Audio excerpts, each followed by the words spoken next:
So hello guys, how are you, कैसे आप लोग। चलिए आज एक नया टॉपिक लेकर आए हैं आपके लिए, जिसमें डिस्कस करेंगे कि उन मेटल्स को कैसे एक्सट्रैक्ट करें जो कि एक्टिविटी सीरीज के मिडिल में आते हैं। ठीक है, तो टॉपिक हमारा क्या है, एक्सट्रैक्शन ऑफ मेटल्स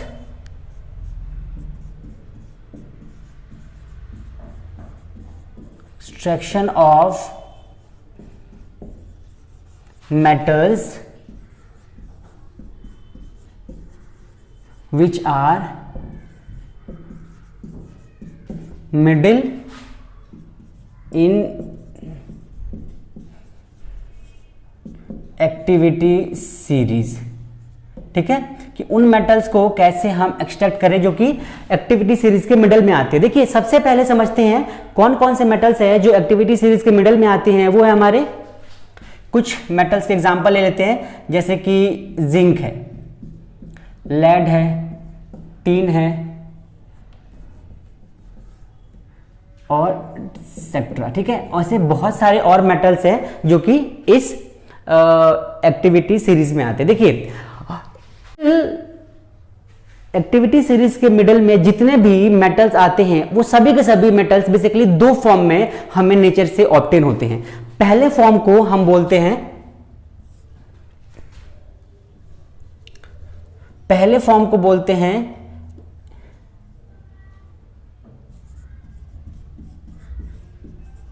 सल्फाइड और दूसरे फॉर्म को बोलते हैं कार्बोनेट। ठीक है, बेसिकली ये जितने भी हमारे मेटल्स है ये सभी के सभी या तो हमें सल्फाइड की फॉर्म में मिलेंगे या फिर हमें मिलेंगे कार्बोनेट्स के फॉर्म में। अगर ये सल्फाइड के फॉर्म में मिलते हैं तो इनको हमने एक पर्टिकुलर नाम दे रखा है जिसको बोलते हैं जिंक ब्लेंडिंग। ठीक है, और अगर ये कार्बोनेट की फॉर्म में मिलते हैं तो हमने इसको एक नाम दे रखा है जिसको बोलते हैं कैलामाइन ओर। कैलामाइन ओर, दोनों के दोनों हमारे ओर होते हैं। ठीक है, ओर्स। इतना क्लियर होगा सबको। अब देखिए क्या होता है, सल्फाइड और कार्बोनेट्स ये दो फॉर्म में हमारे जितने भी मेटल्स मिलते हैं। अब सल्फाइड मेटल्स जो होते हैं, सल्फाइड ओर्स या जिंक ब्लेंड ओर्स, इनको हम जिन मेथड्स के थ्रू ऑब्टेन करते हैं उस मेथड को हम बोलते हैं क्या, रोस्टिंग। ठीक है, और कैलामाइन ओर से मेटल्स को जिस मेथड के थ्रू ऑब्टेन किया जाता है उस मेथड्स को हम क्या बोलते हैं, उन मेथड्स को बोलते हैं हम कैल्सिलेशन।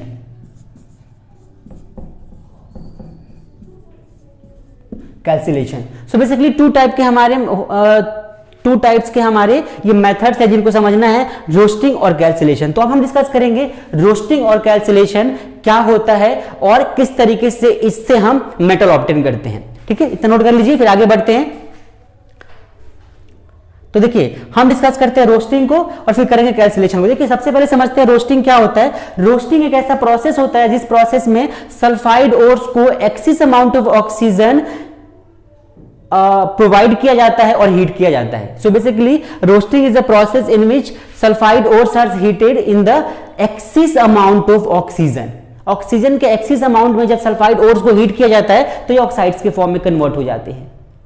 और अगर ऑक्सीजन को हम लिमिटेड अमाउंट में ले और हीट करें तो उसको बोलते हैं कैल्सिलेशन। चलिए इस चीज को डिटेल में समझते हैं। यहां पे हम सबसे पहले समझते हैं हम रोस्टिंग। देखिए रोस्टिंग क्या होता है, रोस्टिंग को मैंने डिस्कस कर लिया। अब रोस्टिंग को समझ, सपोज करिए हमारे पास हम जिंक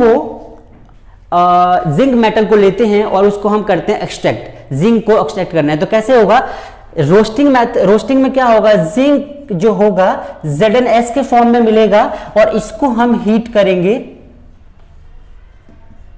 ऑक्सीजन के प्रेजेंस में। तो जब इसको हीट करेंगे तो क्या फॉर्म करेगा, ये फॉर्म करेगा ZnO और प्लस में यहां पे जिंक ऑक्साइड यहां पे ऑब्टेन होगा, हमें जिंक ऑक्साइड मिलेगा हमें। ठीक है, और यहां पे ये जिंक सल्फाइड है,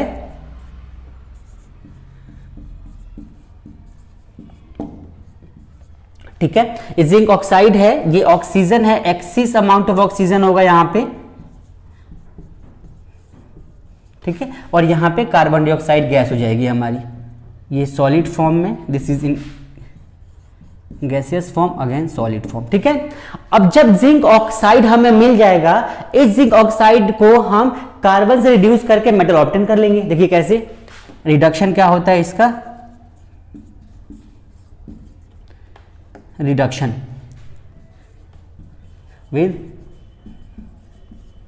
कार्बन। सो क्या हो जाएगा, ZnO प्लस में C। सो फाइनली क्या हो जाएगा, Zn और प्लस में Cu। यहां पे Zn हमें क्या मिल जाएगा, मेटल के फॉर्म में। ठीक है, ये हमारी गैस बन जाएगी। और इस तरीके से क्या होता है, रिडक्शन विद कार्बन, हमने मेटल ऑब्टेन कर लिया, जिंक मेटल को। इतना क्लियर है आप लोगों को, समझ में आ गया? ठीक है, अब देखिए इसके बाद समझते हैं कैल्सिलेशन क्या होता है। ये तो हमारा रोस्टिंग प्रोसेस था, जिसमें क्या होता है कि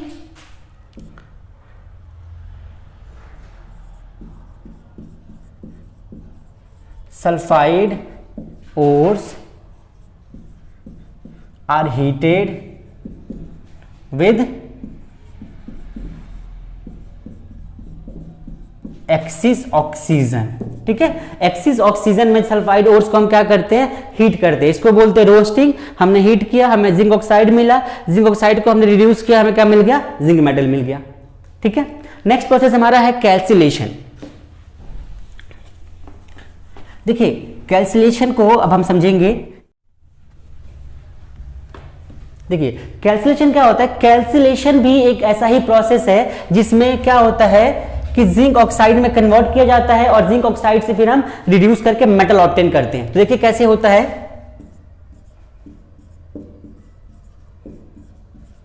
कैल्सिलेशन। देखिए कैल्सिलेशन क्या होता है, प्रोसेस इन विच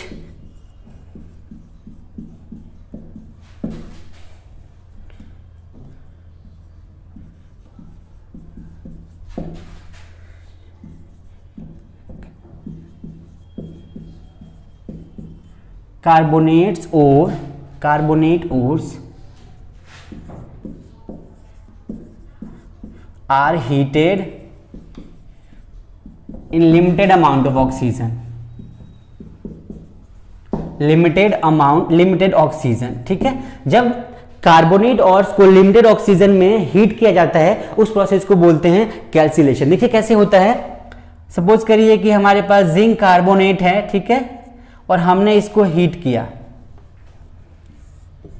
हमने क्या कर दिया, इसको हीट किया, और जब हमने इसको हीट किया तो ये क्या फॉर्म करेगा, ये फॉर्म करेगा Z। हमने हीट किया तो जिंक ऑक्साइड फॉर्म हुआ और कार्बन डाइऑक्साइड गैस रिलीज हुई है हमारी। कार्बन डाइऑक्साइड गैस रिलीज हो गई, फिर हम करेंगे रिडक्शन। रिडक्शन प्रोसेस में क्या हो जाएगा कि जो हमारे पास जिंक ऑक्साइड है उसको हमने कार्बन से रिड्यूस किया, सो अगेन क्या होगा, जिंक मेटल मिल जाएगा हमारा, और यहां पे कार्बन मोनोऑक्साइड फॉर्म होगी। ठीक है, सो इस तरीके से हमें क्या मिल गया, मेटल। ठीक है, सो कैल्सिलेशन प्रोसेस में हम limited amount of oxygen provide करते हैं और रोस्टिंग में axis amount of oxygen provide करते हैं। इसका रीजन भी है, क्या होता है कि कैल्सिलेशन जो होता है, कार्बोनेट्स और होते हैं हमारे। कार्बोनेट्स में क्या होता है कि ऑलरेडी ऑक्सीजन होता है, कार्बन डाइऑक्साइड गैस में होती है हमारी, CO3 गैस होती है, CO3 होता है, ऑक्सीजन होता है। बट सल्फाइड ओर्स की बात करते हैं, उनमें ऑक्सीजन नहीं होता, तो उनमें एक्सिस अमाउंट ऑफ ऑक्सीजन देना पड़ता है, जिससे कि जिंक ऑक्साइड के फॉर्म में कन्वर्ट हो सके। और हमें पता है कि किसी भी मेटल को एक्सट्रैक्ट करने के लिए सबसे इंपॉर्टेंट क्या होता है कि उन्हें हम ऑक्साइड्स के फॉर्म में कन्वर्ट करें, और ऑक्साइड्स के फॉर्म में कन्वर्ट करने के बाद उनको हम रिड्यूस करके मेटल ऑब्टेन कर लेते हैं। ठीक है, सो इस तरीके से आज हमने डिस्कस किया कि उन मेटल्स को कैसे एक्सट्रैक्ट करें जो कि एक्टिविटी सीरीज के मिडिल में आते हैं। ठीक है, आप लोग नोट कर लीजिए, और आज के लिए इतना रखते हैं। बाकी जो भी हमारा नेक्स्ट टॉपिक होगा उसमें डिस्कस करेंगे, और अगर आप लोगों को कुछ डाउट होगा तो प्लीज कमेंट करिएगा, उसको अकॉर्डिंग रिप्लाई करेंगे। एंड सबसे इंपॉर्टेंट, पढ़ते रहिए, और अगर आपको लगता है ये यूजफुल है तो अपने दोस्तों में शेयर करिए और खुद भी पढ़िए। Thank you.